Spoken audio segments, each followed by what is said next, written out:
नमस्ते। आज मैं आपके साथ इस सुंदर किताब से बहुत ही सुंदर कविताएं शेयर करने वाली हूँ।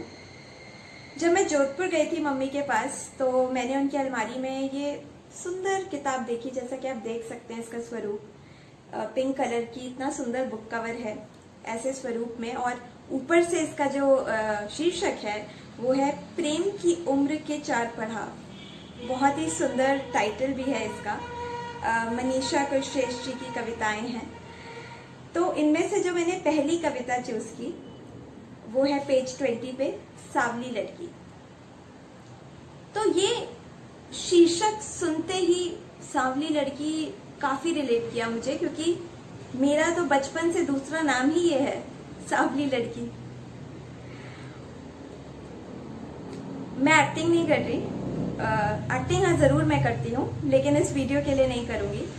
और जैसा कि आपको मालूम है कि हमारी भारतीय संस्कृति में रंग को कितना इम्पोर्टेंस दिया जाता है।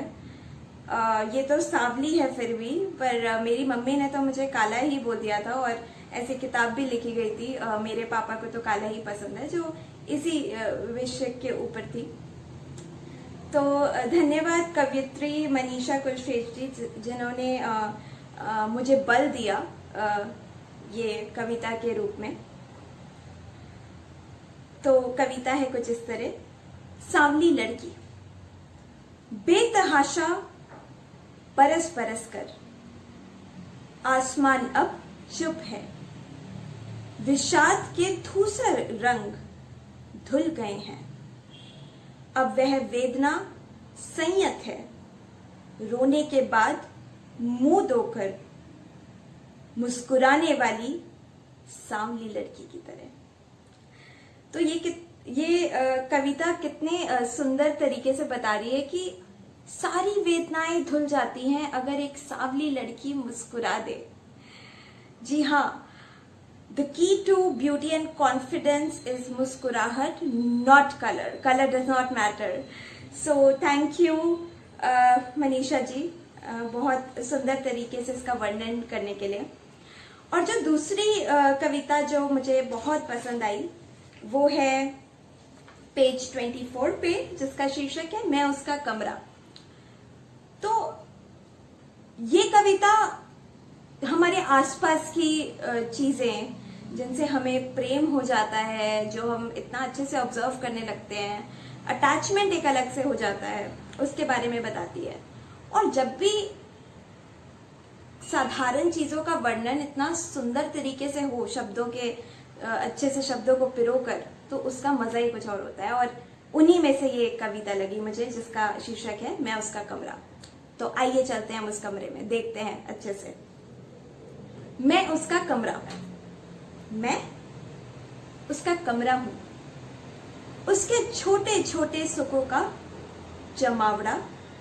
कुछ पौधे, कुछ अनर्गल रोमानी बातों से भरी डायरियां, पक्षियों के चित्र और यहां वहां फैला पागलपन, पगले गीत, दीवानी गजलें, बेतरतीब खतों का पुलिंदा, टेबल पर बिखरी किताबें, कॉफी का खाली प्याला, एक कुतरा हुआ सेब, धूल खाती कपों ट्रॉफियों का छोटा सा ढेर, हैंगर्स में लटके लापरवाह कपड़े, रंग उड़ी जीन्स, ढीले ढाले शर्ट, बिस्तर पर बिखरा अलसायापन, वहीं टूटे टपके कुछ सपने, कहूं से खींचते दिन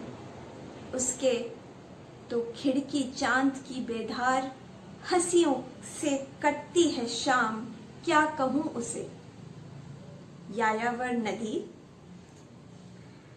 स्थायित्व की प्रतीक्षा में शांत झील, मैं भी कहां समझ सका था तब उसे, अब थोड़ा जानता हूं। मेरी दीवारों पर पोस्टर्स चिपका उसने मुझे भी कितना युवा, कितना रंगीन बना दिया है। इस वर्ष वह चली जाएगी, वह खुद नहीं जानती कहाँ, न जाने उसकी दीवानगी उसे कहाँ ले जाएगी, मगर खुदा करे कि ये दीवानगी रहे बाकी। तो बहुत अच्छा लगा मुझे ये फिर से पढ़कर, काफ़ी बार मैं ये पढ़ रही हूँ और आई एम वेरी श्योर आपको भी बहुत अच्छा लगा होगा ये सुनकर। तो धन्यवाद मनीषा कुलश्रेष्ठ जी, इतनी सुंदर कविताएं हमें यहाँ तक पहुँचाने का। Thank you.